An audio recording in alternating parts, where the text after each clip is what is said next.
Sometimes it feels like the world is throwing everything at you. Dell Technologies advisors have the tech advice you need to navigate whatever you're up against. Call an advisor today at 877-ASK-DELL and do more with modern devices and Windows 10 Pro. This is a CBC podcast. There is, I think, a vague understanding that the world's wealthiest are sidestepping their share of taxes. What has not been common knowledge is exactly how they're doing it and who they are. Well, now that's clearer than ever before. The Kenyan president, Canadian figure skater Elvis Stojko, pop singer Shakira, former British Prime Minister Tony Blair.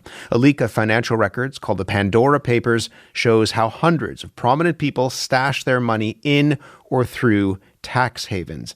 It is the third such leak in 5 years, documented by the International Consortium of Investigative Journalists, including our colleagues here at the CBC. James Cohen is Executive Director of the Canadian branch of Transparency International. James, good morning. Hello, good morning. How big of an expose is this from your perspective? It's a pretty big expose, the third in 5 years. It's the largest data leak that the ICIJ has put out. And as usual, we're just starting to find out the tip of the iceberg of the revelation. So I'm sure more will be coming out than we saw Sunday. But yeah, it's pretty big. These leaks are coming from 14 firms that provide offshore services. What exactly do we learn about the companies that help enable, as I mentioned in the introduction, the wealthiest around the world to stash their cash? I think that's an important point, what we learned about the companies, because when the Pandora Papers first came out on Sunday, it was a lot of who are the celebrities and who are the top officials, which is very important. But we have to look into who are the enablers that help out this global illicit financial system. So at the heart of this, you have a number of companies that do legitimate work, but also can turn a blind eye to certain clients and help them disguise where they got their money from and where it goes through series of shell companies or through things like nominee directors. So between the Panama Papers, Paradise Papers, and now the Pandora Papers, the public is seeing more and more the revelation of how this global illicit financial flow system works. And these companies, go to extraordinary lengths to keep this quiet. Using code names, for example. Yeah, exactly. We saw that the King of Jordan was called you-know-who, that the president of Kenya and his family were referred to as clients 313 or something to that extent. So these little tricks to get around compliance that is used by some of these companies. It isn't illegal to store your money offshore in a shell company, is it? No, just because somebody sets up a shell company or uses an offshore haven does not necessarily mean what they're doing is illegal. So when we look at the Pandora Papers or any of these leaks, you have to make that distinction that there's kind of two conversations going on. There's one about things like tax avoidance, which means that, everything is documented. It's just, and authorities know, like tax authorities know what's being done, but it's referred to as aggressive tax avoidance or not being in the spirit of the law. And that's a conversation, Canadians have to have about how do we want to arrange these loopholes and do we want them.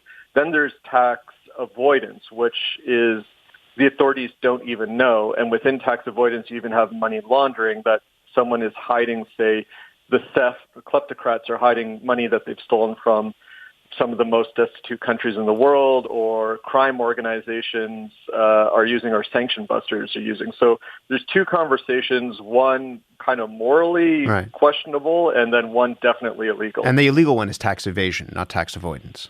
Exactly. How do you figure out where the line is? And how do you prove when something goes from tax avoidance, which is legal, to tax evasion, which is, as you said, illegal? Well, one, if the tax authorities or law enforcement authorities had absolutely zero clue if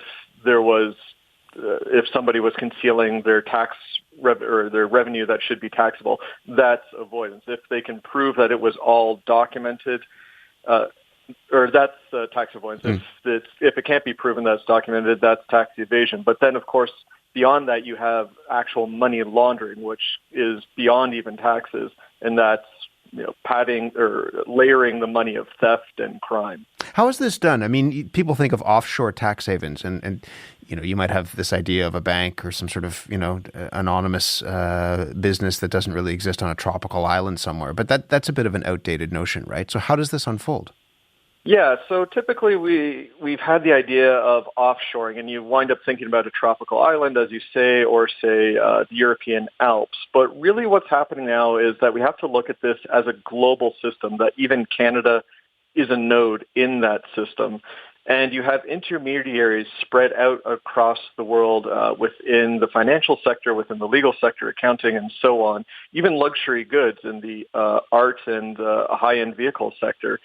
And either willfully or willful blindness, as in the book by Sam Cooper, reporter at Global News, or they know what's going on. They help people move money through numbered companies. So say you start off with your finances and put them into company ABC, then they go into company XYZ and company QWR, whatever, and that goes between different countries. So as law enforcement finally picks up on, say, suspicious transaction report from a real estate sale, they go searching for that company QRW that bought it and then have to go to, say, the British Virgin Islands to find information, only to find out that company is owned by ABC, to then try and find it further, and so on and so forth. And then you have nominee directors. So it's an elaborate system, all to hide, at the end, who's Bob, at the end of the day, who started off with that illicit money.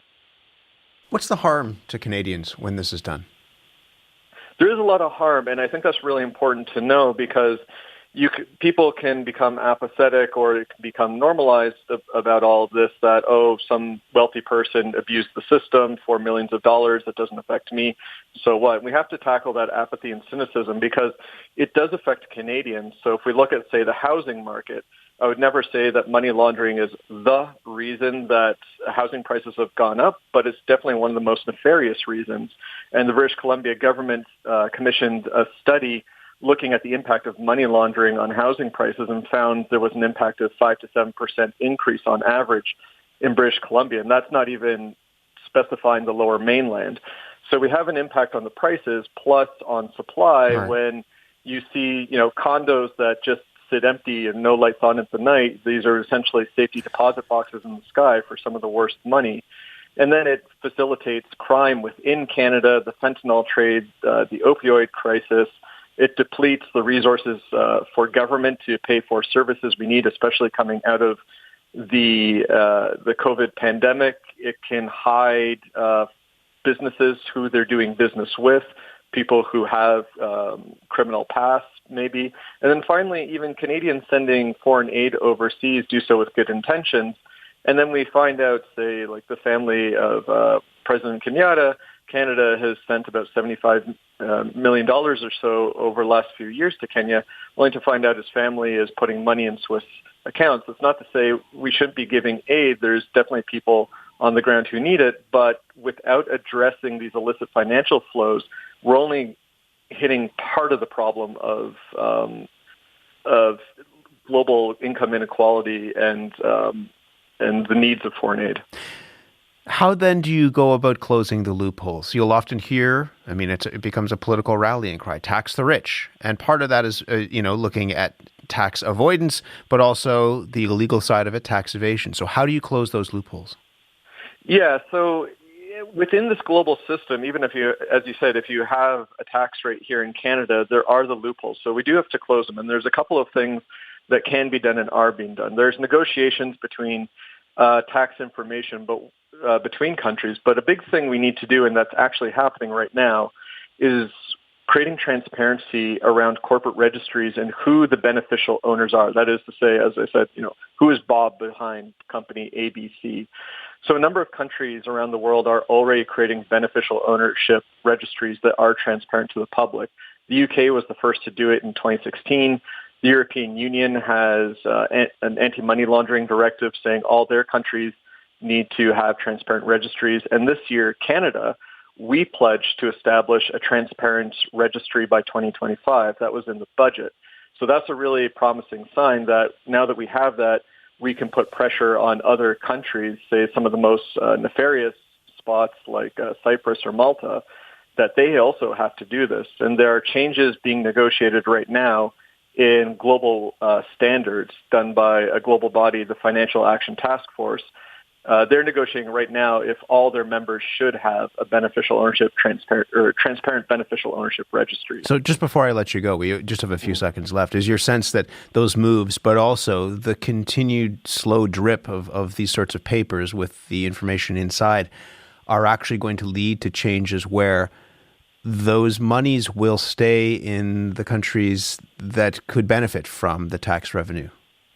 There's a lot to still be done, but by making these registries better enforcing financial intelligence units, it does start to close the avenues for people to hide their dirty money, and it becomes easier to find it. So a lot of work still to do, no silver bullets, but progress is starting to move. We just have to keep the pressure up, and these kind of leaks help keep that pressure up. James, thank you. Thank you for having me. James Cohen, Executive Director of the Canadian branch of Transparency International. For more CBC podcasts, go to cbc.ca/podcasts.